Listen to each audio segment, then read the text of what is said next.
everyone, Bethany here, and welcome to my channel. Today I am premiering on my channel the Not Too Shabby Shop paper pad of the month, and oh my goodness, uh, I have a little geeky moment. So the theme on this paper pad is breakfast time, and look at how cute, adorable the coffee cups, the croissant muffins, milk and donuts, pancakes, waffles. The list goes on and on of how cute this set is. And look at the eggs and bacon and toast. I mean, oh my goodness. So, fun story for you, my son's favorite pajamas, which are too small for him now, are breakfast pajamas of all the pajamas he could pick. And so when I saw this, I was like, yes, this is so fun. So I'm going to have to make like a memory card or scrapbook page for him eventually with whatever I don't use to make a card. But look at how cute these are, the little eggs, the little waffles, pancakes, toast with butter, um, donuts and milk, muffins, just slices of bacon. Yeah, I am absolutely loving this set. Just really, really, really, really cute. And eat cake for breakfast. Yeah, why not? Because pancakes are cake, technically, I guess. And muffins. And OJ, of course.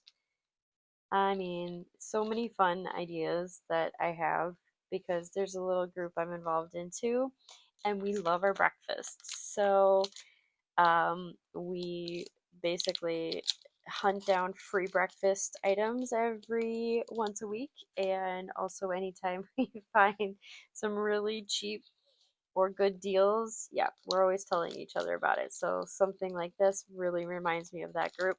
So I may just have to make a card for each one of them and drop it off and let them know I'm thinking of them. And then there is the Glorious Blooms set. This paper pad is really cute. I love the colors. They're so fun. These leaves have little flowers inside of the flower or inside the print, so it's kind of a pattern in a pattern, and it's really cool. I love that. It's a mixed media look, so totally up my alley.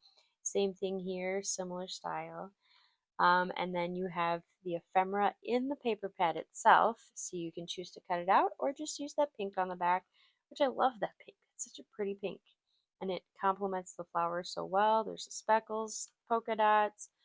Oh my goodness, I am going to have a hard time choosing what to play with first. So let me go ahead and pull out my classic, which is pulling out my paper, my favorite papers from each pad, and then just starting from there. I'll be right back. So I have this idea in my mind of using the larger pattern paper in combination with a smaller pattern paper just to see if I can try to break up the busyness of the larger pattern paper. So I'm going to play around with some cutting and dimensions, and I will be right back with those dimensions for you. So now I've cut each of the smaller pattern papers down to 5¼ by 4 inches, and they're going to be on the A2 size card bases. So they're going to look like this. And then what I'm going to do is I'm going to use some dies. I'm going to use the circle die for this one, and or actually let's switch those. I'll do the circle die or the rec. I'll do the oval die for this one, and then I'll do the square die for this one. Now I have them cut out in the little shapes. I also created a frame with a complementary color. This one's a little tan, this one's a little teal, light green, blue. We'll call it teal for now. But anyways, now what I'm going to do is I'm going to keep things simple as possible and just start gluing down. I really love this pattern on the back though. It's so cute. I'm gonna definitely have to find something for that one as well. But I really like this simplistic lighter pattern because it's not as busy on the eyes, but it still gives you that mixed media, fun pattern feel, which is like really cool, and I'm all for it. All right, and then I'm going to place my squares together first because that's easier to line up versus the whole thing together. And I feel I have them lined up. Then I'm going to go ahead and do the same here. And I'm a big fan when you're doing a lot of matting to definitely keep things flatter, so cautioning away from the foam tape business, but you also could be if you're hand delivering a card like this, absolutely add the foam tape. All right, so this one I'm going to set aside on an acrylic block, and then I'm going to work on this one doing the exact same thing. Oof, and I love that pattern on the back too. Super cute. Just fun. And this one, it's even less busy because all it is really the coffee cup and a little, I think it's a coffee bean. I'm going to go with it's a coffee bean, otherwise it's a little croissant. Can't quite tell. It's a very tiny pattern, like I said. And then I'll place the ovals together. I don't know why I want to keep calling them circles. So if I said circle earlier, I really meant oval. And then placing it down.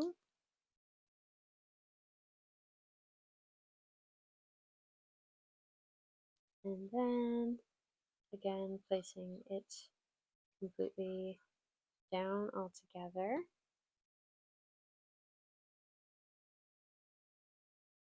A little bit higher. Trying to keep that as centered as possible, and then put that under a block as well. And I'm going to go hunt down some ephemera and be right back after this is dry. So for the pancake card, I chose the Eat Cake for Breakfast and the little pancake scene. It's actually exactly the same thing, just a little popped out. And then for this one, I chose the Were Butter Together because there's butter on the toast. And then, of course, a perfect pairing would be coffee and a donut because why not? You absolutely have to. So, keeping it simple again, I am just going to add some Fairly Art glue. I like my placement. I'm keeping stuff easy to read and memorable and not going a little too far out of the crazy spear. Keeping my mixed media roots with having some layers and some fun popping, but definitely keeping things simple. And I am loving the results thus far. And let me just say, these cards are so easy and quick to do. And with all the layering of these cute patterns, the cute ephemera, yeah, it's definitely a fast, easy way to get your point across and share some breakfast love. Just saying, it's kind of important. And because these pieces of ephemera are definitely on different layers, I'm going to make sure that they sit under an acrylic block to finish drying. Look at how amazing these cards turned out. I absolutely love the results, the simplicity, but also the mixed media complex look is so much fun. And if you really wanted to go all out, you could add some dots, you could add some glitter, just however you feel. But for me, these are probably going to go to people who aren't so into the glitter, so I'm going to keep it simple. And I'm loving the look. I hope you had fun with this tutorial today. I will have more Not Too Shabby Shop goodies coming later this month, so don't forget to click that subscribe button. Make sure that you catch the video later this month. And I cannot wait to share more goodies. I have some amazing things right around the corner to share with you coming up in this holiday season, and there might be hints dropped down in the description box, so make sure you check out the description box for some of those hints as well as the supply list. As always, have a wonderful day. Don't forget to find the joy in your day and happy making. Bye!